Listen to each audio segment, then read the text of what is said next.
Assalamualaikum warahmatullahi wabarakatuh. Alhamdulillah, salatu wassalamu ala rasulillah wa ala alihi wa sahbihi wa mawalah. Wala hawla wala quwwata illa billah.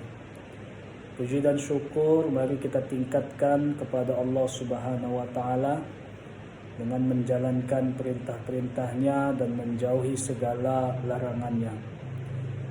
Salawat berikan salam mari kita perbanyak kepada junjungan kita Nabi Muhammad sallallahu alaihi wasallam. Mudah-mudahan dengan kita perbanyak salawat tentu kita nanti termasuk umat yang insyaallah diberikan syafaat. Amin ya rabbal alamin. Para pemirsa yang dirahmati Allah Subhanahu wa taala, pada kesempatan hari ini kita akan mengkaji satu tema, yaitu 5 golongan yang dikhawatirkan meninggal dalam keadaan su'ul khotimah. Tentu setiap umat manusia tidak ada yang ingin meninggal dalam keadaan su'ul khotimah. Semua ingin menjadi ataupun meninggal dalam keadaan husnul khotimah. Tetapi pada kesempatan ini ada beberapa yang ingin disampaikan agar kita terhindar dari yang namanya meninggal dalam keadaan su'ul khatimah. Apa-apa saja golongan yang dikhawatirkan meninggal dalam keadaan su'ul khatimah? Yang pertama adalah orang-orang yang melalaikan sholat. Salat itu adalah amal pertama yang akan dihisab. Rasul sallallahu alaihi wasallam menyampaikan dalam sabdanya, salatul maktubati awal. Amal yang pertama kali dihisab pada seseorang itu adalah salat. Salatul maktubati awwalu ma yuhasabu bihil abadu yaumal qiyamah. Amal yang pertama kali dihisab pada seorang hamba pada hari kiamat adalah salatnya. Fa in salahat salaha sa'iru a'malih. Maka jika salatnya baik, maka dia akan orang yang beruntung dan berhasil. Wa in fasadat sa'iru a'mali. Jika salatnya rusak, maka ia menjadi orang yang rugi. Oleh karena itu, para pendengar sekalian, kita perbaiki salat kita, ya. Waktu subuh, kalau belum mampu kita bangun cepat tepat waktu, kita mulai melatih diri kita untuk bangun pagi. Ya. Jangan tidur terlalu malam. Makanya Rasul tidur tak pernah dia itu larut malam. Kenapa? Menjaga waktu untuk bisa bangun di waktu subuh, bahkan sebelum subuh. Kemudian golongan yang dikhawatirkan meninggal dalam keadaan su'ul khotimah selanjutnya adalah mereka yang suka mengkonsumsi minuman-minuman keras, judi, narkoba. Ini meninggal dalam keadaan su'ul khotimah. Sampai dia belum bertaubat kepada Allah, maka mungkin nanti dia akan meninggal dalam keadaan su'ul khotimah. Minuman keras ini haram. Ya. Rasul bersabda, kullu muskiri hamran wa kullu khamri haram. Setiap yang memabukkan itu adalah khamar, dan semua khamar adalah haram. Kenapa haram? Minuman-minuman keras ini karena dapat menghilangkan akal dan pikiran. Kalau kita suruh orang minum kemudian hilang akalnya, makan yang muncul apa? Perbuatan-perbuatan kriminal terjadi. Mencuri, membunuh, memperkosa orang yang tak bersalah. Maka ini salah satu dikhawatirkan meninggal dalam keadaan su'ul khatimah. Yang ketiga, orang yang dikhawatirkan meninggal dalam keadaan su'ul khatimah itu adalah mereka yang durhaka kepada kedua orang tua. Ini sangat besar sekali dosanya kalau kita sampai durhaka kepada ayah dan ibu kita. Rasul pernah ditanya oleh para sahabat tentang macam-macam dosa besar. Apa kata Nabi? Al-kabairu syarku billah, syirik kepada Allah, wa uququl walidain, durhaka kepada kedua orang tua. Durhaka. Kita lihat cerita maling kundang yang durhaka kepada ibunya, dikutuk Allah menjadi sebuah batu. Anak Nabi Nuh yang tak mau mendengarkan apa yang diperintahkan ayahnya.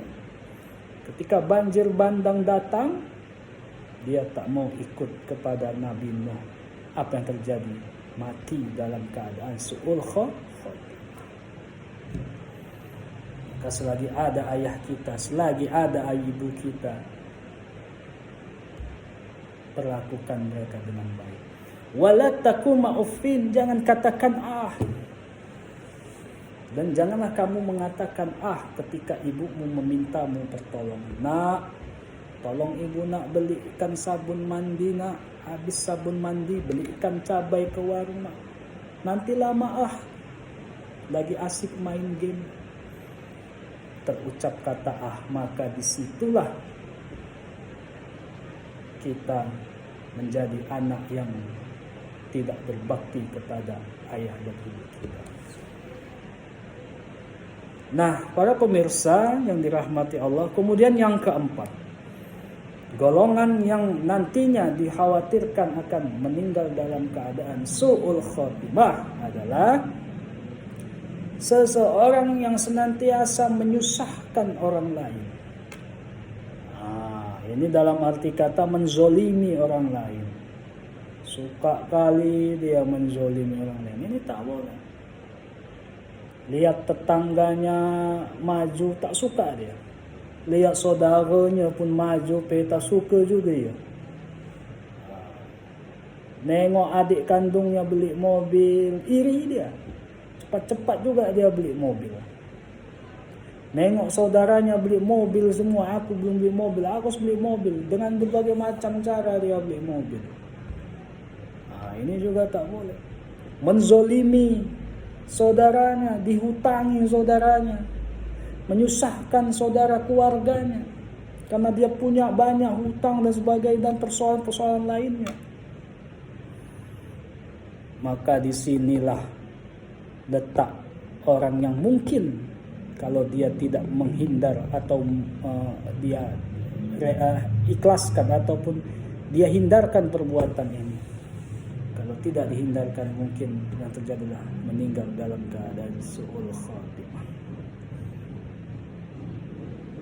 Rasulullah sallallahu alaihi wasallam bersabda, "Az-zulmu zulmatun yaumal qiyamah." Adapun kezaliman yang tidak akan dibiarkan oleh Allah adalah kezaliman manusia atas manusia itu sendiri. Maka dari itu, hindari menzolimi orang lain. Jangan sampai orang lain terzolimi. Kalau dia merasa sakit hati, minta maaf kita. Kita sebagai pemimpin pun, kalau ada rakyat kita yang terzolimi, kita minta maaf. Jangan sampai kita menzolimi rakyat kita.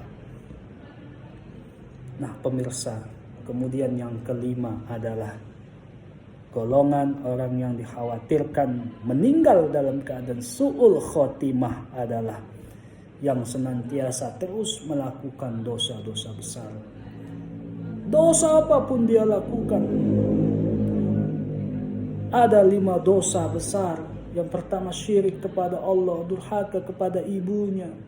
Kemudian yang ketiga meminum minuman keras, yang keempat berzina, yang kelima adalah membunuh.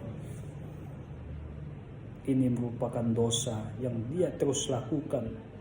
Salah satu dia lakukan berdosa besar dia. Allah Subhanahu wa taala berfirman, apalagi yang sekarang ini banyak anak-anak sekolah sudah mulai hilang adabnya, sudah mulai hilang menjaga marwah dirinya, kesuciannya. Dengan gampangnya orang menyentuh tubuhnya, dengan gampangnya orang memeluk dirinya. Berzina dia dengan orang yang belum tentu menjadi suaminya. Allah Subhanahu wa taala berfirman, "Wala taqrabuz zina, innahu kana fahishatan wa sa'a sabila." Dan janganlah kamu dekati zina. Sesungguhnya zina itu adalah suatu perbuatan yang keji dan merupakan suatu jalan yang buruk. Jangankan kita berzina, mendekatinya saja pun kita dilarang oleh Allah Subhanahu wa taala. Maka hadirin Bapak dan Saudara, para pemirsa dimanapun Anda berada, jika seseorang ini terus melakukan 5 golongan-golongan ini, dikhawatirkan pula dia meninggal dalam keadaan su'ul khatimah. Mari kita perbaiki diri kita, jangan sampai kita terus melakukan perbuatan-perbuatan yang justru menggiring kita menuju jalan kesesatan. Dan tentunya kita tidak harapkan meninggal dalam keadaan su'ul khatimah, tetapi kita mengharapkan Allah mematikan kita dalam keadaan husnul khatimah. Semoga bermanfaat. Saya Rudi Setiawan, kita akan bertemu di lain waktu dan kesempatan dalam gelombang yang sama. Wassalamualaikum warahmatullahi wabarakatuh.